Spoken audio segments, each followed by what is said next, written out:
di questo concerto, Cristo che ci rende beati, è un breve ma intenso brano di Bach, facente parte di una raccolta di corali,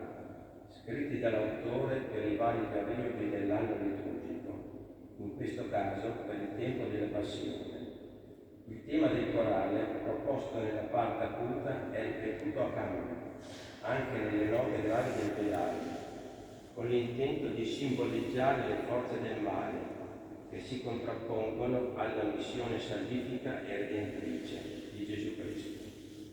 Tutto il pezzo è attraversato da grandi e incredibili dissonanze che cercano di descrivere in musica il dolore e la sofferenza patiti dal Signore nel giorno della sua passione.